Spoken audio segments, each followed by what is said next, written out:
What we'll do is we'll start off with a 2-minute introduction, and then after that we'll go into questions, and all candidates will have 90 seconds to answer those questions. Nancy and Andy will be acting as timekeeper, correct? Yep. And so she'll alert you when you're getting close to time and when your time expires. And at that point, when the alarm goes off, we ask that you stop your explanations and get ready to hand your microphone to the candidate next to you. And we'll start off with our opening statements with Jean Hunoff, and then we have one microphone, so we all get to share. Okay. So we'll pass it down, and then it's a rotating answer system, so then Lauren will start the second question first. I believe that is all I have. Again, thank you all for being here. Do you all have any other questions on how this will proceed? Well, with that, then we will start with opening statements, and we'll start with, thank you. Well, good afternoon, and thank you to the sponsors for hosting, and thank you for all of you that are here today. My name is Jean Hunoff. I have had the privilege of serving in the South Dakota Legislature representing this district for 24 years. You all know I'm from Tabor. I'm married to Dan, who's from Utica. We'll be married 46 years. We have 4 children, Matt, Nick, Abby, and Paul, and last week we welcomed our 9th grandchild. This year I am serving as co-chair of Joint Appropriations Committee. In the interim, I serve as chair of interim rules, and I'm also a member of the government operating Ellsworth Air Force Base. I also serve as co-chair of the national state legislatures in the healthcare area, focusing on regulatory requirements that are out there. I am an RN, not currently practicing. My son, Matt, and Kelsey and I own Checkers. Dan and I wanted to give back to Tabor, so we opened a fitness center over there, and Dan always wanted a farm, and he knew in his family he was not going to get one, so his only solution was to marry an only child that has one. So we have a small farming operation right on the outside of Tabor. I look forward to hearing your questions. Hello, Lauren Nelson. I'm more comfortable. I'm a teacher, so I'm comfortable standing up in front of a crowd. So I'm Lauren Nelson. I'm running for District 18 Senate. First 3 things I want you to know: I am mom to 3 adult children, Mary, Beatrice, and Frederick. I'm also a member of the Yankton County Planning and Zoning Board. And through that board, I've been able to serve on the Wind Task Force and the Solar Task Force. I'm also the treasurer for the Yankton County Sharpshooters. What I just told you, I am a teacher. I've been teaching for over 20 years. Currently, I am teaching at Missouri Valley Christian Academy, a school which I co-founded back in 2008. So why am I running for Senate? Well, after this last legislative session, it became very clear to me that not only is Pierre working against us, the ordinary folks of District 8 and South Dakota, but doing so with a fervency that needs to be addressed. Things need to change in Pierre, and they need to change now, and I want to be a part of that change. So what needs to change? Number 1, finding the highest bidder for our personal property. Personal property should be something that it should be so important to the people in Pierre that they will do everything to protect it. Eminent domain should only be used for public projects. Second of all, local control. It seems like Pierre is trying to take the control away from our township boards, our county commissions, and our town. The government that is closest to the people is one that is best for us. And finally, using economic development which is simply what has been happening, is just redistribution of wealth. Taking our money, sending it to Pierre, and then handing it out to a select few of private businesses is not economic development. Economic development is us keeping the money in our pockets. I thank you for this time. I look forward to questions. Thank you. Good afternoon. My name is Julie Auk, and I currently am your House of Representative for District 18, one of them. I serve with Mike Stevens. For the past 2 years, all I can say is ditto to Lauren. I agree with her 100%. I've witnessed it, I've lived it, And I'm standing because I can stand, because the last 6 weeks of my time in Pierre was spent in a wheelchair or a scooter because I broke my leg. So I'm just thrilled to be standing and walking. So it was a very interesting way to experience the Capitol with 2 bathrooms, one on the 4th floor and one in the basement, as a person in a wheelchair. Anyhow, just add that. I also served on the Committee of Ag and Natural Resources and Local Government. And I am really proud of what we did to help local control our counties and townships as far as that committee is concerned, and sent it to the floor in the House, and then of course went on to the Senate, to help counties in the state of South Dakota, but we need to do more. We also passed legislation to help teachers, and I also, in 2023, led the charge to have Kristi Noem veto the central bank digital currency bill that was tied to the Uniform Commercial Code, and we had several states throughout the nation follow her trend. So that was very exciting and thrilling for me, being a first-year legislator and leading the charge in order for her to convince her to send that veto to protect your banking rights and your right to private currency in private property. Private property in this state is something that is very valuable, and we need to protect it. Thank you. I'm John Marquardt, and I am currently the chairman of the Yankton County Commission, and I'm running for House of Representatives District 18 to take those values that I've learned and experienced from the Yankton County Commission out to Pierre to assist in local government, like Julie and everyone has said about the local government, to make sure that it's continued on in Pierre. Also, I've got my wife Gail works at Sherco. I have 3 children. Lindsay, my oldest daughter, is a partner in a law firm in San Francisco, California. My daughter Jessica is a general manager and area manager for Maurice's Clothing Stores, and my son Kyle lives in Harrisburg, South Dakota, and works for Dakota Beverage. So far, I'm a special project manager at Marquardt Transportation. I'm current chairman of Yankton County Commission. Prior chairman of St. John's Lutheran Church, Southeastern umpire and chief for USA Softball, and previous manager of Upper Midwest Grain. So with my agriculture background, business background, and local experience on the county commission, I feel that I can bring a lot of local support and work on projects that are dear and near to my heart and to yours also.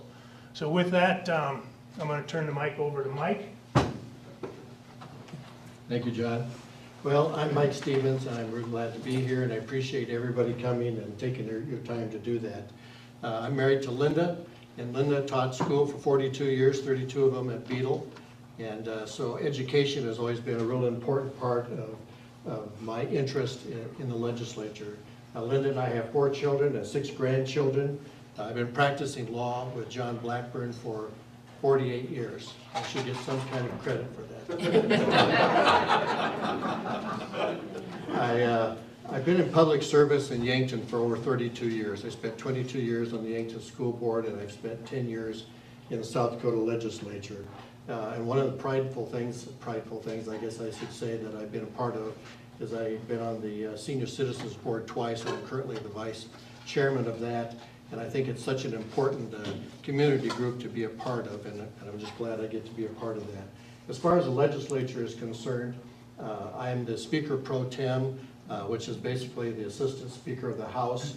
I'm also Chairman of Education, Vice Chairman of Judiciary. I'm on the legislative procedure for both the House and the joint committees. I also serve on the Juvenile Justice Committee, which is such an important thing. This last year, I sponsored 8 different bills, but 2 of them that I particularly want to bring up to your attention is that I was one of the 4 individuals from the House that drafted the legislation to provide minimum salary for our teachers in the Teacher Accountability Bill. It's the first time in South Dakota history that we've ever had that type of a thing. And then second of all, I was a prime sponsor and brought the bill that prevents obscenity and pornography from being made available into our schools as well as our public libraries, because I think it's such a dangerous thing for our kids to get their hands on. So really glad to be here and looking forward to your questions. Thank you.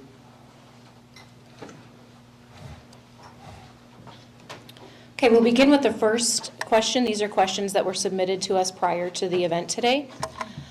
And we'll start it off with Lauren Hanson as the first. No. No, I am sorry. I am sorry. Very similar. Recently, if elected in the fall, what are your plans on how you will work with both political parties on proposed legislation? One thing that you should know, or people that know about my personality, is the fact that I get along with a lot of people. I'm easy to work with. The thing about it is being a teacher and being an administrator, I work with a lot of different personalities. I work with a lot of different kids, parents, and so it's just a matter of listening. I think that's the most important thing is sometimes people just want you to listen and listen to what they have to say. And the thing about it is what is common between Democrats and Republicans is we are all South Dakotans, plain and simple. And I think especially through SB 201, we are finding when we take the petitions out and we're having people sign, they are people from Democrats to independents to Republicans, and they can be the staunchest Democrats and the staunchest Republicans, but we find common ground on certain things. And so I think that's the main thing too, is to find those things that we do have in common, to listen to each other, and to be civil when we do have things that we don't agree upon. I mean, that's the thing is we are all children of God. We are all created in His image. And we need to show each other respect, even though we don't get along or our points of view may be different from each other. Okay. Well, first of all, I've been to Pierre and worked with both sides. Numerous, of course, it's pretty dominated by Republicans, but worked diligently with a team of Democrats when we were trying to take the charge to Kristi Noem to have her veto House Bill 1193, and also worked shoulder to shoulder with the Democrats in the House to combat SB 201, which is the private property bill that was passed, protection for private property and landowner bill that was passed 39 to 31 in the House of Representatives. There were Democrats that voted with the corporation, with Summit Carbon Solutions, and then there were a few Democrats that voted with those of us who opposed it. So I'm not afraid to work with everyone in anywhere in Pierre, including the governor's office, including the different departments. You have to be willing to work with, especially with the different departments in the Capitol, only because they're a wonderful resource. And I have felt that my understanding of state government and how things work in Pierre has come from those offices, and quite a bit of experience on the floor, and have thoroughly enjoyed it, and would just once again work hard, tirelessly for the folks here in District 18 and across the entire state of South Dakota. All right? Well, I have not had the opportunity to work with Democrats or Republicans in the House of Representatives, but in Yankton County, we have Democrats and Republicans, and I've worked very well with both parties to get stuff accomplished within the county. And also, like Lauren mentioned, when it comes to Democrats and Republicans, we're still all South Dakotans, and we're all still live in District 18, and so we need to get along. And I feel very confident that I can work well with both parties in Pierre. Thank you. You know, I think every year that we have these forums, that question always comes up.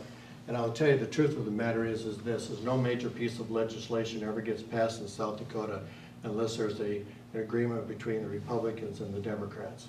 It's always taken that in order to get that done. And you know, you have to realize the numbers that come into play into this, particularly when you get down to the budget and appropriations. You know, it's really 47, 24, and 1. What's that? You got to have 2/3 in each house, plus the governor to agree upon things. And I'll tell you what really distinguishes most bills. It isn't whether it's a Republican or a Democrat. Here's what it is. It's really important stuff. is this an SDSU bill or a USD bill?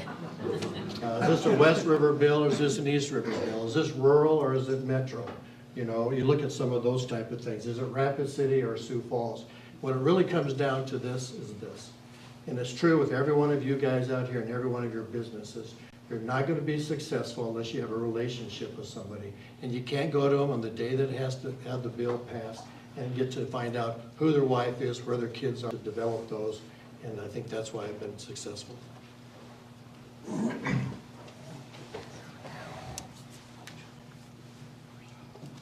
Thank you. Well, I think it's my work ethic and my value system.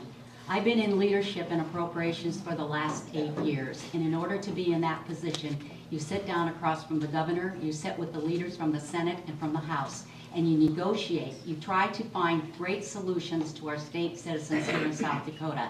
And in order to do that, my colleagues have to trust me and they have to respect me. I would not be in these positions if I didn't have that kind of sense for my colleagues. We have constant turnover in the legislature, and I've been able to negotiate, I've been able to work, and most importantly is the engagement and the working relationship. I have 2 Democrats in the Appropriations Committee, one in the Senate and one in the House, and those 2 people are key on that committee. They're involved in every engagement, in every discussion, and we're always looking at opportunities so that we can find solutions that will address both what the Democrats want and the Republicans want, because in South Dakota we come to work together. That's what I deliver, and people trust that about me, and they're willing to work with me, and that's what I carry for this district. The next question that was submitted is, recently a scorecard was mailed out with District 18 elected officials and other elected officials ranked. I'll show you an example of what this is referencing. Who creates these scorecards and their organizational priorities impact the rating? What is the best way to use them? And I'll take that, because that came from me. Certainly. You bet. Thank you. This was mailed out in a letter that I mailed to all of the individuals who voted in the past 4 primaries, who are registered Republicans. And this is the actual full scorecard. We didn't have the full scorecards available to us because they were still being printed. But this is the actual full scorecard, and actually all voters, actually every citizen in Yankton and all the surrounding areas and in Clay County that are part of District 18 received one of these scorecards in 2022 when I ran for House of Representatives, my first race. And who this is put out by a group called Citizens for Liberty, and they felt that there were votes that were happening in Pierre that were not necessarily, people just were not aware of what's happening in Pierre. And I've gotten myself pretty educated on this scorecard.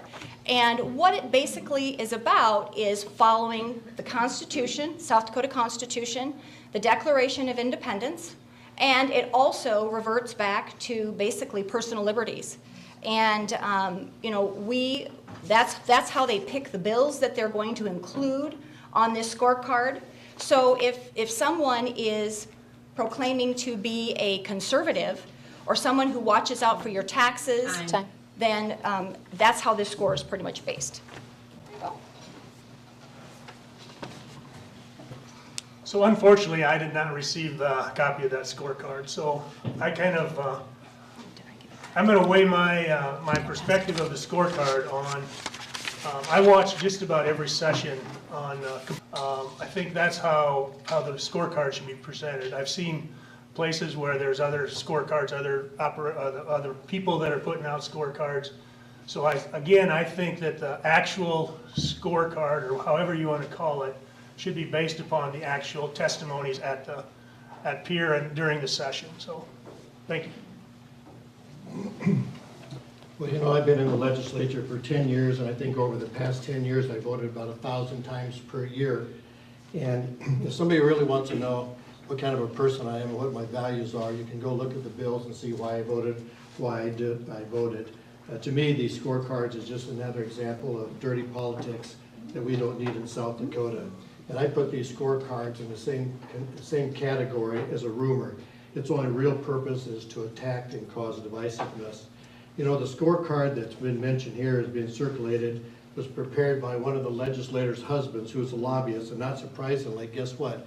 His wife scores 100% on the scorecard every year. This scorecard is full of half-truths and misinformation. For example, I received a negative vote on this budget because I voted for the budget. Well, the truth is, if you did not vote for the budget, you cannot say that you voted to purchase firefighting gear for local volunteer firefighters, or veteran services, for teacher compensation for New Life building for disabled children, or to match for reimbursement for long-term care. But if you didn't vote for the budget, those items are in it, you can't say that you did that. So a no vote on the budget was a no vote for all of those essential services. I was the only representative from this district that voted for the budget. And I believe in public education and long-term taking care of our disabled children, and to make sure that we have emergency services.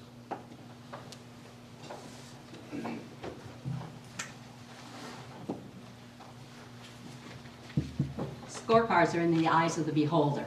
You only see what the vote is. Isn't it more important to understand why that individual voted either for or against that bill? It's not about supporting one party platform. It's about doing the right things for South Dakota people. And again, these scorecards are geared. This is this group, there's another group that's out there. There are multiple groups out there. They select their bills that support their causes, and then that's how they evaluate the legislator. If you know your legislator in your district, you're going to ask that legislator, and you're going to say to them, why did you vote this way? You know, there are always consequences and unintended consequences for every vote I take on the floor, and I weigh those out, and what are the benefits for the South Dakota citizens? That's what you should be evaluating, why that vote was made, not what the score was on there, because that's not reflective of what's actually occurring. Yes, I'm familiar with that scorecard and Citizens for Liberty, and like Julie said, their basis is the Declaration of Independence, the state constitution, the U.S. Constitution. And the thing about it is, I've looked at the scorecards, I've looked at them from many years back, and the thing about it is I look at them, they list the bills that they're referencing are on there, so you can go look them up. And so what I have done with looking at many of these from years past is I use that as a starting point into the testimony, because it's all there. They do a really great job of allowing you to go back and listen to the testimony of bills and what was said.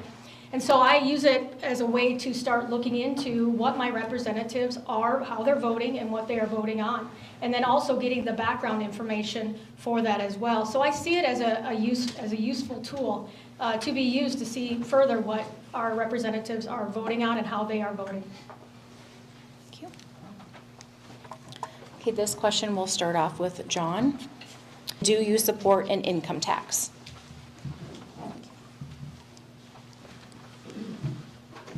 So obviously, I do not support an income tax. Second of all, I don't support cutting the sales tax on food. I don't support cutting sales tax for any reason whatsoever. There's my thought is when I get to the legislature and peers to utilize some of that sales tax money rather than cutting it, to utilize that sales tax money to come up with some sort of a property tax reform, property tax relief. If rather than cutting that sales tax, everybody's used to paying the sales tax. That's revenue that can be used if there's a reason to cut it, there's a reason to use it elsewhere at other places. And property tax relief would be one of the places where I'd start with.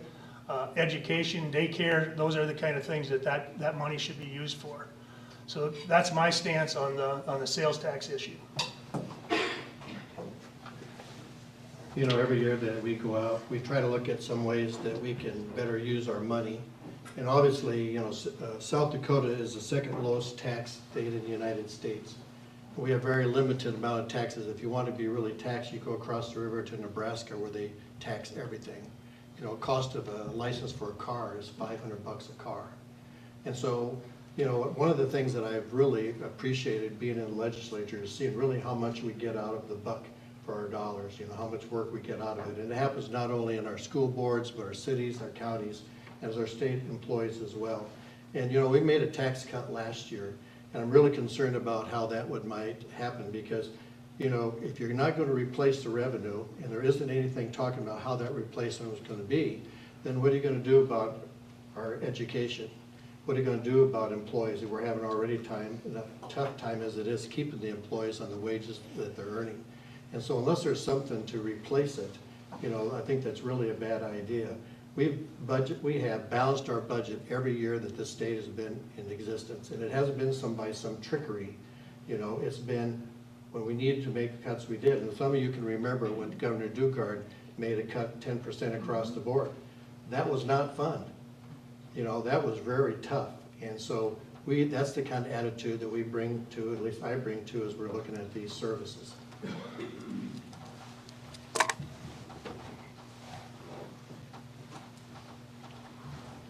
I spend every day looking at South Dakota's budget. Our Constitution manages or directs that we have a balanced budget. So I'm constantly watching those numbers. I do not support an income tax, and there has been a history that South Dakotans do not support an income tax.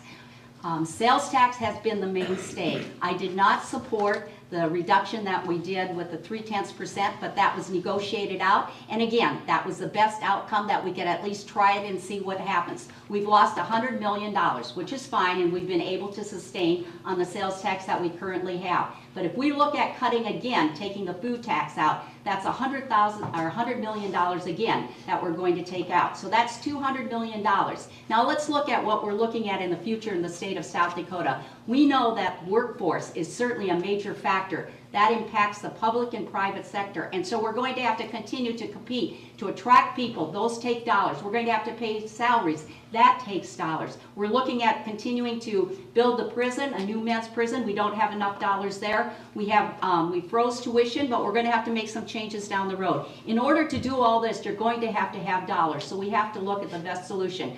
I keep asking, what do we do? Well, the thought is, if we cut taxes, then we can cut state government. Do you realize 85% or more of our state government goes to the Department of Social Services, the Department of Human Services, K through 12, and universities? Now imagine that. That's where you'd have to make the cuts if you're going to do that. And we continue to see escalation.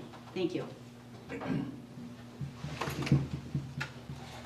First of all, I do not support an income tax in any way. And yes, I do support I do support getting rid of the sales tax and the fact that it's putting money in our pocket.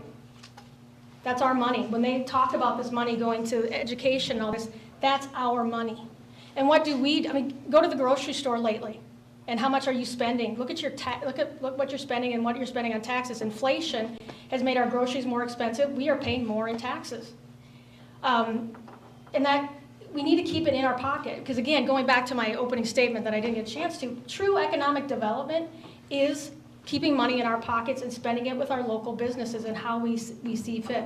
One of the things that I through this legislative session that I noticed is Nebraska is doing their darndest to cut taxes. Wyoming at some point was trying to cut taxes there. I did not hear anything out of Pierre this year about cutting spending, cutting taxes whatsoever. What do we do in our households when we cannot meet our budgets or we're a little lean on money? We look where we can cut. And you mean to tell me in this budget that I have a copy of that's at home, that there is nowhere that we can stop spending or cut something in order to save us, the taxpayers' money? I really, really highly doubt that. And also, too, balancing the budget. How do we balance the budget in South Dakota? With federal money. Federal money makes up a big portion of us being able to balance our budget. What happens when we get federal money? There's strings attached. Okay, no, I am not for a state income tax. And I truly believe that if there's any way that, number one, we can hang on to our tax cut that we voted for in 2023 with a sunset clause, I voted to continue to make that sales tax cut permanent. And I will. I truly believe that anytime that we can give money back to South Dakota citizens and save them money, it just enhances and makes our state better. When you take a look at our budget and what we are spending with universities, what we are spending, in my opinion, unnecessarily. Most of our students that are attending those universities leave the state. And quite a few of our children that attend our technical schools stay here. Yet, the amount of money we give the Board of Regents exponentially is way over and above what we give to our technical universities. There are areas in our budget where we can cut to save money for our South Dakota citizens, and as inflation increases, I believe we need to try and find ways to put money back in or keep the money in our pockets. So no, I would not support income tax, and I am all about any kind of tax cut.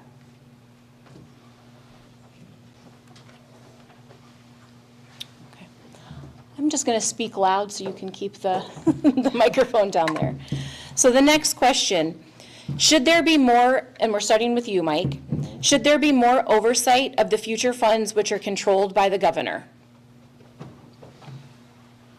Well, I think anytime that you have someone who has the ability to determine where funds go in the future fund, there needs to be that. And we in the legislature have been doing more and more of that as we look at it. You have to kind of balance that out, though, however, in the fact that when businesses are looking to come to South Dakota, there's a certain amount of secrecy, there's a certain amount of confidentiality that has to take place in order for something to get done. And so you have to kind of balance that out. And I think that we've been doing that over the past few years.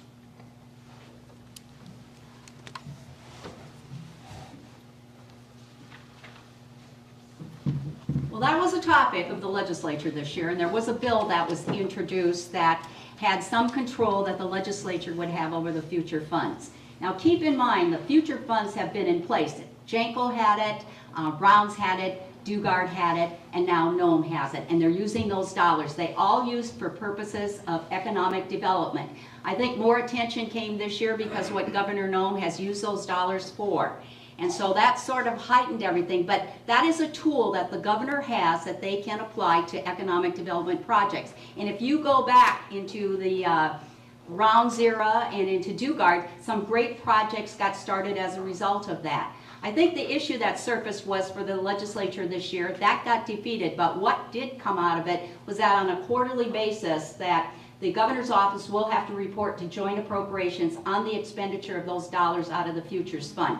Does that mean we can control it? It does not mean at this time, but at least we have some accountability that the questions can be asked, how are those dollars being used, and then come back, and that certainly can be considered in the upcoming session if there needs to be more. But again, that is a tool that the governors have used. This year it's raised attention because of some of the ways the governor has used them. Not judging right or wrong, but that's really where this issue has surfaced this year. But there are good things that come out of that. I think the thing with this one too, you know, the bill that was passed how many years ago for this was intended for something, and then as the years go along, it gets twisted and it's getting used for other purposes that aren't quite exactly what the original bill was designed for it. I go back to what I teach my students, checks and balances, and what our founding fathers desired. And the thing about it is what Jean had said is having the legislature take a look, you know, having a report that's been given. Do I want the legislature to have their thumb on the governor with this money? No. But yet I still think the governor should come to the legislature and say, hey, this is what the money is going to be used for. Because again, the legislature is the body of the people. And they're the ones that control the money. So it would be nice to have them in the loop of how these funds are going to be used and what they are going to be used for. And yes, that was quite contentious in Pierre this year. And I do believe, as the legislature, we're elected to represent you and to keep you informed. And that has been by far my biggest goal, is to keep you informed and to fight for each and every one of you and to pay attention to what is happening, number one, with your dollars. And I do believe that over the years, this has been abused. And we have not been able to put our thumb on exactly where our money is being spent. And if it is being spent for economic development that is a betterment to the state, good. Then they should be able to share that at least with us. And unfortunately, those are things that have not been shared with the legislature. So I believe we need to have more transparency in state government, and we all know what happens in Washington where there is zero transparency. So we do need to have more transparency, more honesty, making sure that every single voter is aware of where their hard-earned dollars are going and how they're being spent.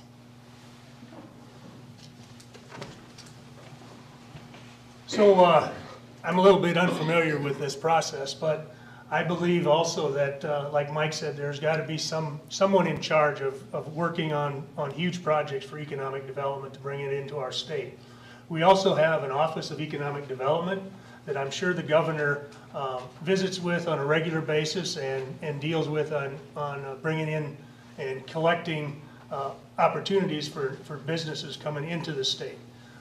Workforce is another issue that I'm sure that she's working on and utilizing some of those dollars for. So yes, I agree that there should be some more transparency there, but at the same token, I think the fund is very well managed.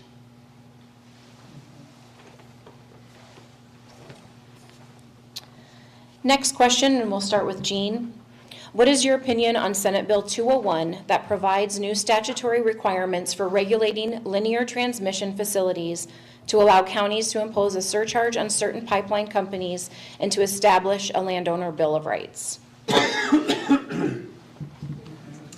Well, this was the most debated bill that was in the legislature, but the truth of the matter is it ended up in the Senate at the last stage. So I did vote to support it. You know, there are a division in the ag sector on this, and I'm trying to figure out, and I've said it at all the Cracker Barrels, how do you get a win-win? We need economic development, and it needs to be in some kind of orderly way. And I think the other thing is, back to the Bush administration, this is where it all started with the carbon credits. And the federal government, there's a Supreme Court ruling out there that says they take precedence over these carbon pipelines underground. And so, do you fight that, or do you try to find a way that the landowner has some property rights that will help at least to protect them and also to sustain?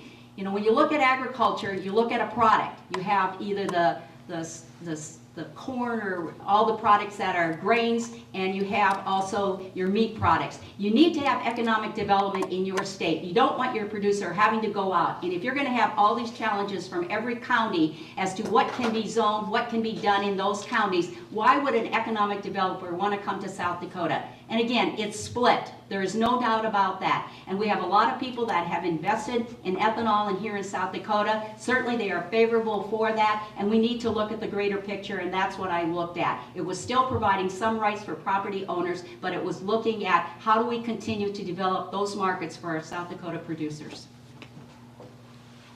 So when I took up my petition to run against Jean, she was actually the first person I told. I texted her and I said, you know, Jean, I took out a petition, and I said the reason why, and that was SB 201. SB 201 put me over the top. And the reason why is because it's my private property. My private property is at stake.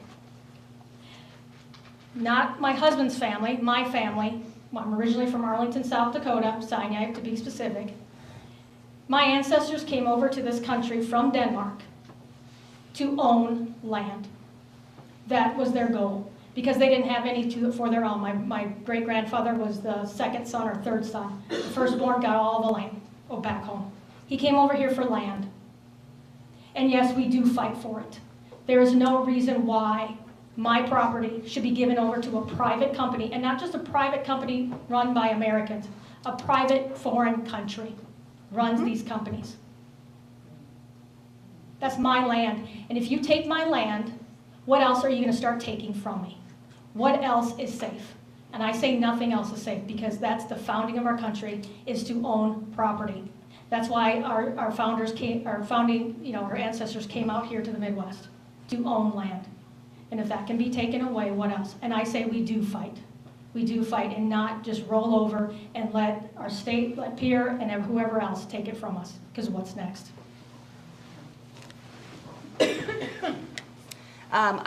I was one of the 15 representatives who fought SB 201 on the floor, so I was not by any means for SB 201. As a matter of fact, I introduced a 30 by 30 resolution to the Yankton County Commissioners and asked for that to be put in place. I'm 100% for private property rights. If we give up our private property rights, we're giving up our Second Amendment rights, the rights to our money, our currency. Private property is anything that you own privately. This SB 201, not only does it allow the CO2 pipeline to come through the eastern part of South Dakota, along with it, it also says electrical transmission lines in section 6, first sentence. Electrical transmission lines. So that allows any kind of a wind farm, solar farm. So what happens if this SB 201 becomes law, and actually there is a petition circulating the entire state to put this on the ballot and bring it to the vote of the people because we as legislators failed to kill this bill in legislation. That referendum goes on the ballot, then that holds it off for a year. But we as citizens of District 18, across the state, will no longer have a say about whether or not you have a windmill, solar farm, a CO2 pipeline, or any kind of other easement coming through your property. And it's not just rural, it's also urban. So keep that in mind.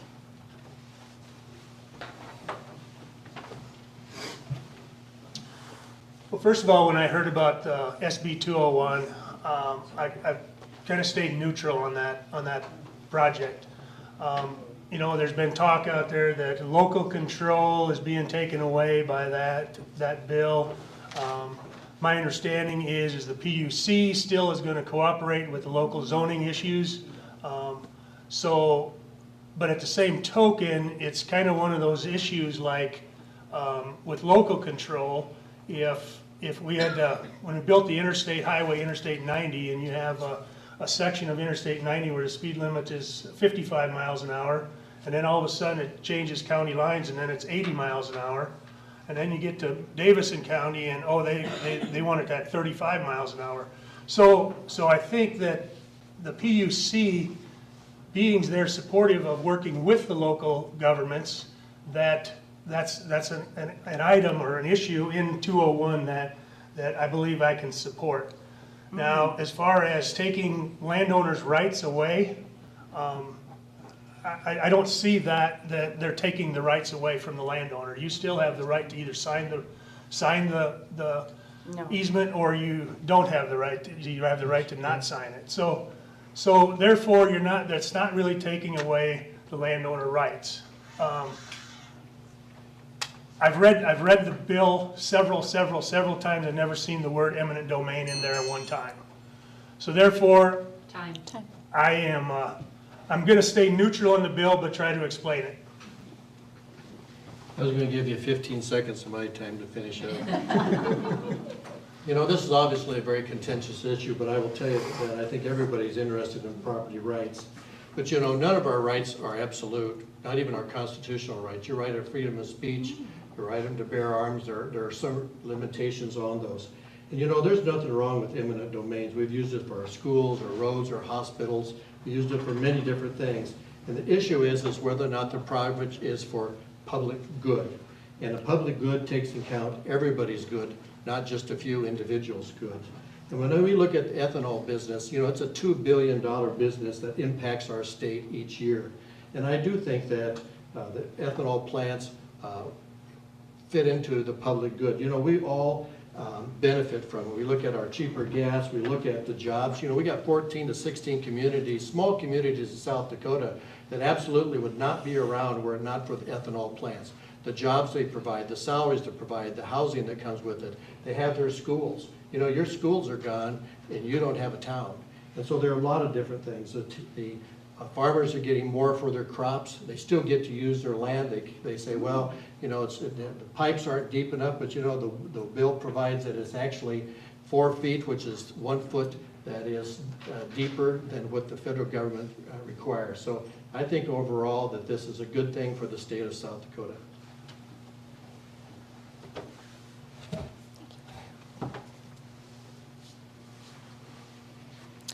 What are your goals, if elected, that will benefit District 18? Ooh, that's a good question. That's a really good question. What are my goals? First and foremost is private property. What was just said here.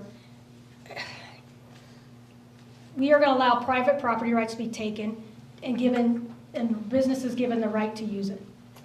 It just blows me away. Just in the name of economic development. That's my property, plain and simple. That's my property.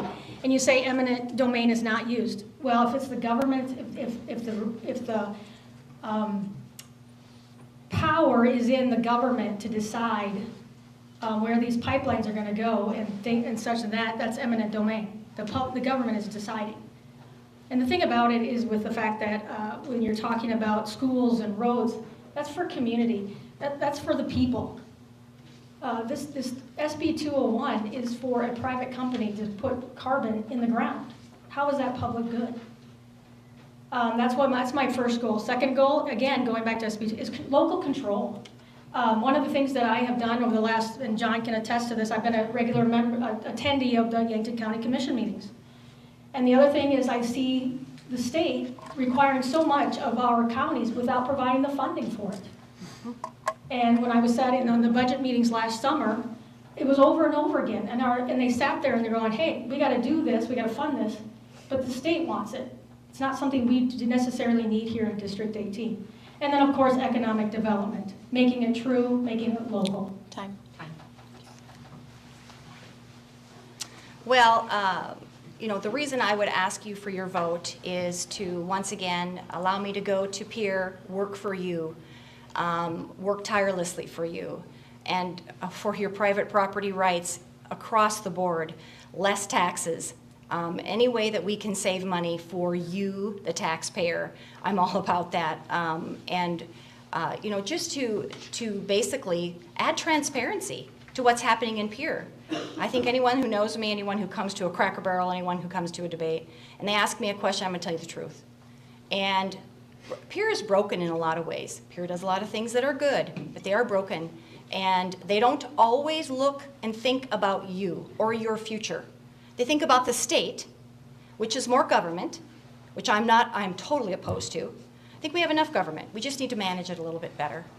But when it comes to taking away what my family, I'm from Yankton, my entire life, my children live here, when you are sacrificing my right to own property and to have it be mine for a big company who does not even have interest in South Dakota, and to give it away to them just so that we can have economic development, that is wrong. And I will fight fervently for that. The biggest goal going to Pierre is going to be figure out a way to create a property tax reform. Over the last 2 or 3 years, we all sitting in this room have noticed a huge increase in property tax.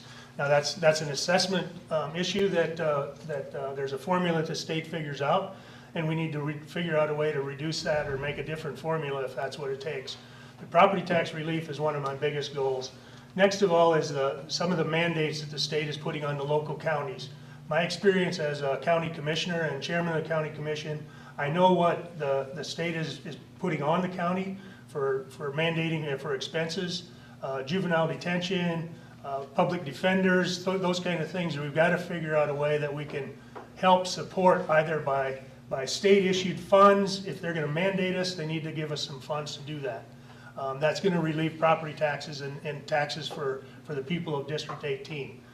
Other than that, you know, I just want to make sure that I bring your cases to Pierre so that we can resolve them and make good decisions on what the people in District 18 deserve.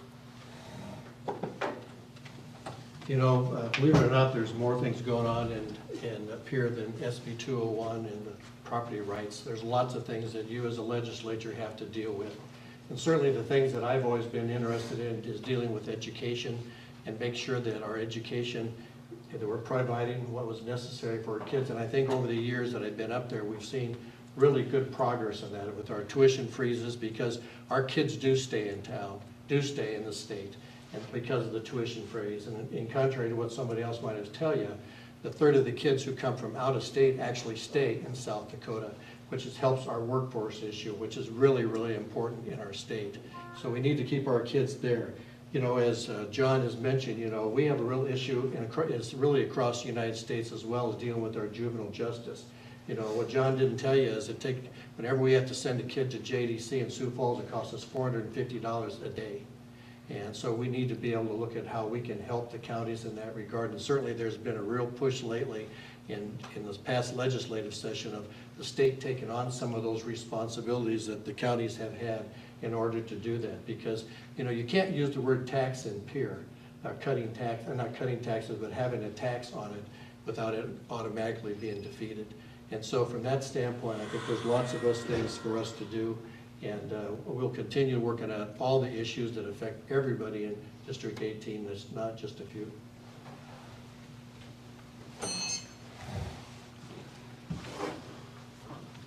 Well, my goal will be to go back and make sure we have a balanced budget. The caveat is what is going to happen with the ballot issue for food on taxes, because that's going to have a serious impact on the budget. When we look at District 18, let's think about what we have here. We have an excellent healthcare setting here. So I continue to support physical medicine, behavioral health, mental health, and developmental disabilities. It's the workforce shortage that is out there, and that's what we have to address. These facilities are challenged. We need to look at opportunities and incentives to grow our universities, to grow our technical schools, in order that we have the workforce that can supply Yankton County, the District 18 here, with the services that they need. I think the other thing that alluded to, juvenile justice. I talked about the state penitentiary. We've got a fund. Those are projects that are out there. And again, we need to look at counties. We're going to be refunding the new county defense that we gave $1.4 million. We're going to be adding to that fund so counties have some relief. We also gave $7 million to the counties for their cybersecurity. I know there's going to be some decisions about that. We're also looking at EMSs. We're looking at regionalizations. They're going to need dollars in order to do that, to incentivize to do that. Those are all activities that are services that are here in Yankton County, or District 18, I should say. And of course, education, teacher shortage. What can we do so that we have those teachers here? I believe the plate is full, but a lot is going to depend upon the initiative. Thank you. Okay, that has concluded our question portion, and now we will give each candidate 2 minutes to state your closing statement.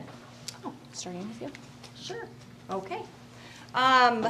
Once again, Julie Auk, and I'm running once again for House of Representatives. I didn't finish off and ran out of time in the beginning opening statement. I'm married to Gary. We ranch and farm in the northern part of Yankton County.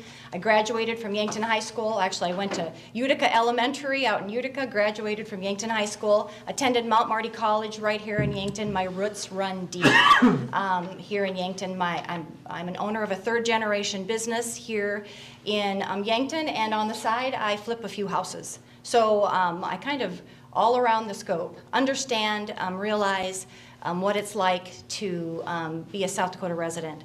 I also understand what it's like to be burdened with additional property taxes. You know, South Dakota is where everybody wants to live. They sell their house out in California, they move here, and they're raising up the cost of housing here in South Dakota.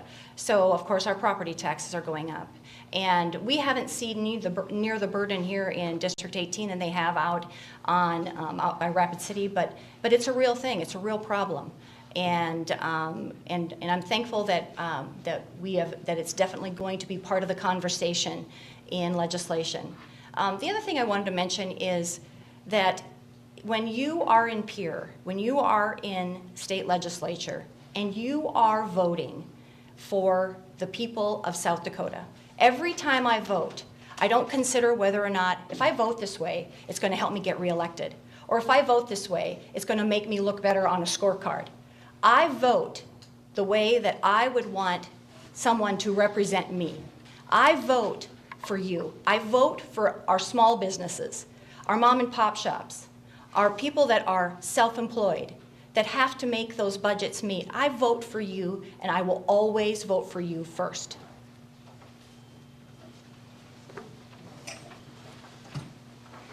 So I didn't have much time to prepare for an ending statement, so I'm going to read mine. So when I first ran for county commission, I promised to work tirelessly for the citizens of Yankton County, and that is my commitment to our region as district's next House member. I'm excited to bring my experience on the commission, family farm, and family business to the House. In Pierre, I'm going to fight for District 18, especially low taxes, public safety, education, and agriculture. As a member of the Yankton County Commission, I advocated for law enforcement, transparency, fiscal responsibility, and economic opportunities for all. In the legislature, I will lean on my conservative principles to advocate for Yankton area at the state level. I was born and raised on a family farm, rural farm, and I have 11 siblings. So I'm used to getting along with most people and compromising when needed. So at a small country general store, I worked hard and learned the business from my parents. Markwood Transportation as a head special projects manager, helped oversee maintenance, dispatch, hiring, safety, and logistics. I'm a former president of St. John's Lutheran Church, former general manager of Upper Midwest Grain Elevators, and as I mentioned, current Southeastern Area USA softball umpire-in-chief, which I did resign last week. So my call to public service is tied to keeping South Dakota a wonderful place for its family and its neighbors. My wife, Gail, and I and our 3 children believe we can continue as a close, deeply rooted community that we value generation after generation without the sacrifice of forwarding progress that we will make our community strong together. It's for us to own, it's for us to preserve. Thank you. I again want to thank everybody for coming and taking their time to come and to listen to us. You know, I think it's important to get things done, and I think have done that during the time that I've spent in Pierre. You know, you have to work together to get things done, and sometimes that requires some compromise. Sometimes we have individuals that come in who want all of the apple or none of the apple, and I'm more on the idea of getting something done and making progress, and sometimes that takes a little bit.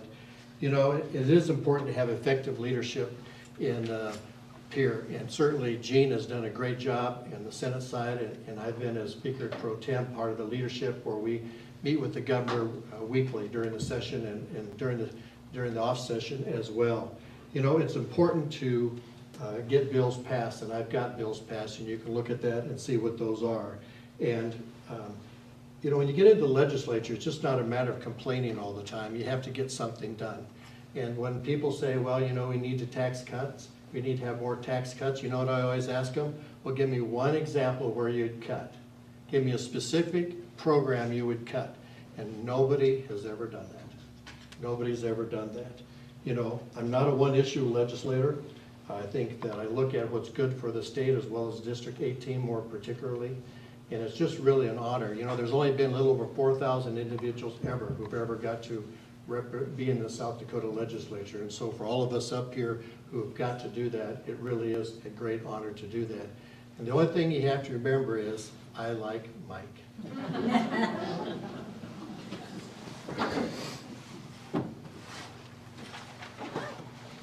I too want to echo my thank you for, again, the sponsors and for those of you attending today. You know, term limits are challenging, and I guess I've been able to maneuver those. And with that, I have education, and I have leadership, and I have experience in the legislature. That has brought things back to District 18. I can tell you of many things. I've always supported funding for education. I have supported funding for all healthcare providers. I work 365 days. Not only am I in session, I'm on summer studies, I'm on interim committees, and I'm meeting with local groups to work how we can find funding. And right now, it was alluded to, federal dollars are decreasing, and as a result of that, we're going to have to make a decision if we're going to fund it with general dollars or we're going to cut those programs. And those federal dollars are going to social programs, so that's where you're going to see the major cuts if we don't decide to do that. You know, in our district, as I alluded to before, we're a healthcare mecca.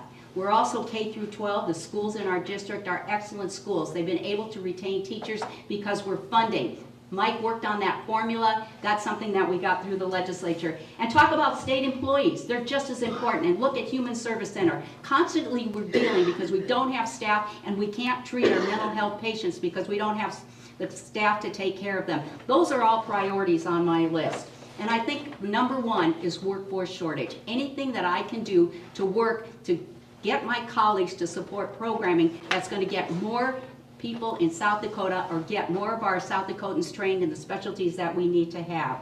You know, The last 8 years, I've had that leadership position. I've had the trust and confidence. It takes people to elect me to that position. And if a legislator's got a question, they come to me, they know they're gonna get the answer. And they also know I do my homework. I do all kinds of data analysis to make sure, because at the end of the day, I want to make sure that we are using the South Dakota taxpayers to the best that we can use those dollars and in the right way for our South Dakota citizens. I'd appreciate your vote. I have to hurry up. I got to go give a quiz to some 4th and 5th graders. So that's why I'm looking at my watch here. But just want to say thank you for this opportunity. I'm the rookie up here. I've never done this before. I didn't sleep very well last night. And it was actually enjoyable. I really enjoyed it. So thank you for this. A couple things that I didn't get to say with my opening. 2 minutes goes really fast. Wow. One of the things is, again, I'm pro-life. From, rabid pro-life person. I teach the cell theory, which says life begins at the beginning of a cell when you have a cell. So firmly believe that. I'm pro-Second Amendment, of course, being a member of the Yankton County Sharpshooters. But also, too, I am a good listener. One of the things that my husband tells me all the time is I can go into Walmart and come out with 5 friends. I am a really good listener. And one of the things that I want to do is to listen to the people of District 18 and take your concerns with me to peer. That's what I truly want to do. The reason that I am running is the fact that I have not been happy with some of the votes that the representatives have been making for District 18 up in Pierre, and that's why I am running. Do I want to run? No, but I am called to run. And the reason I'm called to run is I have to look at my children in the eyes. One of my goals and one of the things I wish for desperately is that my children do come back to north of Yankton and take over the family farm. And the thing about it is when it came time for SB 201 to come up and other votes that have come up, I have to look my children in the eye and say, you know what, I've done everything I possibly could. I've done everything I possibly could, and that's why I'm running. I'm running for my children and for my grandchildren because Dave and I have been blessed. Yankton has been a wonderful home for me and for us. And I want that for our children, plain and simple, and that's why I'm running. So I appreciate your vote on June 4th, and again, this has not been a terrible ordeal. It's been actually enjoyable, so thank you. Thank you. And as a wrap-up, we'd like to say thank you to the Elks for hosting us today and to KYN TV for the video streaming. And on behalf of Yankton Thrive and Interchange, we appreciate you coming. Just as a recap, Jean Hunoff and Lauren Nelson will be running for the 1 Senate seat. Julie